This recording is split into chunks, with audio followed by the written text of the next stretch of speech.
Olá, alunos do sétimo ano, tudo bem com vocês? Gente, eu quero, nestes slides, mostrar para vocês uma breve revisão dos capítulos 4, 5 e 6. O capítulo 4 vai explicar por que o Brasil é um país com um território tão grande. Se vocês olharem no livro de vocês, vocês vão ver que quando os portugueses começaram a colonizar o nosso país, havia o Tratado de Tordesilhas, que definia o tamanho do nosso território, que era praticamente metade do que ele é hoje. O capítulo 5 vai falar dessas atividades econômicas ao longo do século no Brasil.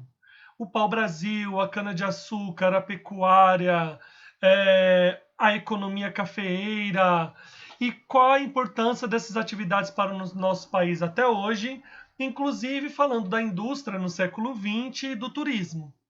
Então é importante vocês perceberem a permanência dessas atividades ou de muitas delas até hoje. É disso que fala o capítulo 5. Tá? Então o capítulo 4 e 5 eu relaciono com o mesmo assunto. Eu vou enfatizar aqui nesses slides algo breve dessa formação territorial do Brasil. Vocês podem ver que eu intitulei ali Brasil século a século. Então vamos lá. Quando os portugueses começaram a colonizar o nosso país, o Tratado de Tordesilhas definiu o que seria o território brasileiro. Eles começaram então a explorar o nosso território. No século XVI, os portugueses começaram a explorar o Brasil com a extração do pau-brasil, a explorar o território, a colônia, com a atividade de extração do pau-brasil. Na faixa litorânea, a gente percebe aí o surgimento, quando começa o desmatamento de nossa Mata Atlântica. Vão surgir também os engenhos de açúcar, onde serão fundadas as primeiras cidades no Brasil, como a cidade de São Vicente, por exemplo, que foi a primeira cidade fundada no nosso país. Então, no século XVI, a atuação dos colonizadores sobre o nosso território ficaram dentro mesmo desta parte definida pelo Tratado de Tordesilhas. As coisas começam a mudar no século XVII.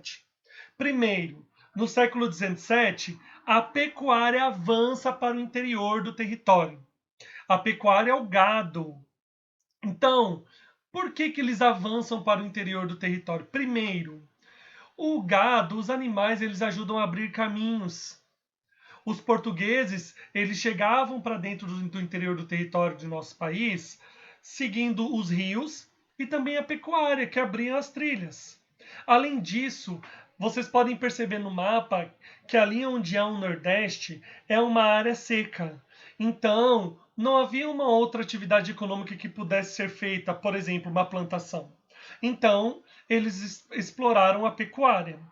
Mas também começa ali na região da Amazônia, onde hoje é o norte do Brasil, a exploração das chamadas drogas do sertão. A expressão drogas do sertão se refere às plantas medicinais, às especiarias que eles encontravam ali onde é a floresta da Amazônia.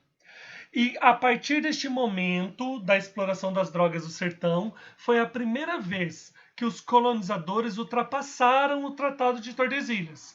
Veja bem, o Tratado de Tordesilhas não deixou de existir, mas ele foi, de uma certa maneira, desrespeitado pelos portugueses nessa exploração. No século XVII, o Brasil já vai começar a ter um território um pouco mais parecido com o que é o nosso território hoje. Porque no século XVII vai começar a exploração da mineração, onde hoje é o estado de Minas Gerais, Goiás e Mato Grosso. Eles encontraram as jazidas de minerais e começaram então a exploração. Perceba, a capital do Brasil ela muda de Salvador para o Rio de Janeiro devido à proximidade da exploração do ouro, então é uma mudança de capital. E o Tratado de Tordesilhas deixa de existir. Nós temos o fim do Tratado de Tordesilhas. Vão surgir outros tratados que vão definir o território do nosso país. Por exemplo, o Tratado de Madrid é um deles. Você pode perceber no seu livro, no mapa que mostra o Brasil no século XVIII, que já o nosso território estava muito bem explorado pelos portugueses. E novos tratados, então, devem ser realizados, principalmente com os espanhóis, porque eles estavam avançando na área que eram dos espanhóis. Em 1750 é feito o Tratado de Madrid. O Tratado de Madrid deixa o nosso país com um formato bem parecido com o que ele é hoje. E em 1801 surge o Tratado de Badajoz. O Tratado de Badajoz é bem semelhante ao Tratado de Madrid. O Brasil já estava bem estabelecido como colônia, os portugueses já haviam dominado a maior parte do que é o território brasileiro até hoje. Então, esse tratado veio fazer esse acordo entre os dois grandes colonizadores ali. Chegamos no século XIX. No século XIX, o nosso país se torna independente, em 1822. A independência política do Brasil. A capital do Brasil passa a ser, então, a cidade do Rio de Janeiro. E continuam todas as atividades econômicas do nosso país. O fato de uma atividade ter se tornado mais importante do que outra em determinados séculos não significa que ela deixou de existir.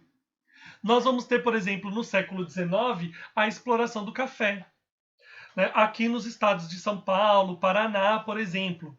Por que foi nessa região? Porque aqui no nosso estado, aqui no estado do Paraná, existe um solo chamado terra roxa, que é um solo da rocha basáltica em decomposição e que foi muito fértil para o café.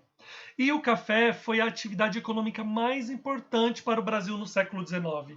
Estimulou o surgimento de cidades, de construções de infraestruturas, da malha ferroviária, por exemplo, no nosso país.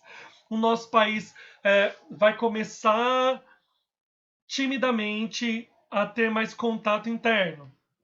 Além disso, nós vamos ter ali a exploração da borracha na região norte do Brasil, que a atividade da borracha também é uma atividade muito importante para a região norte do país, levando Manaus e Belém a se tornarem grandes cidades regionais ali na parte da Amazônia. O Brasil, então, fica bem parecido ao que é o seu território hoje, já no século XIX. Esse desfecho vai se dar no século XX, quando existe a compra do Acre em 1903. O Acre era um território da Bolívia, que vai ser comprado. O governo brasileiro paga o governo boliviano, além deles fazerem um acordo de relações comerciais entre eles.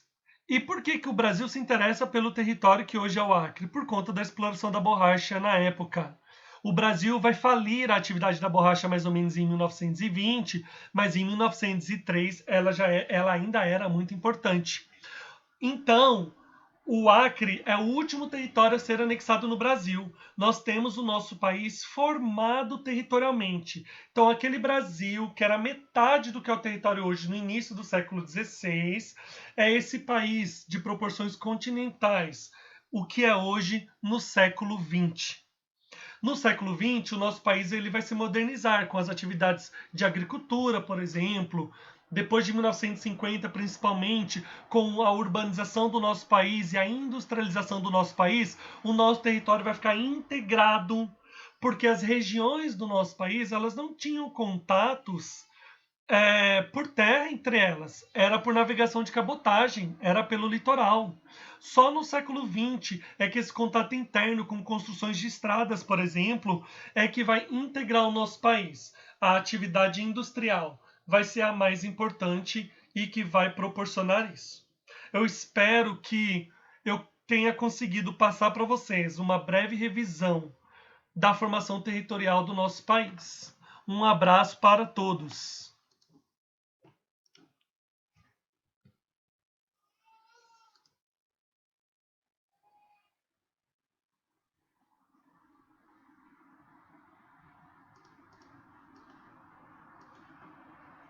Não acredito.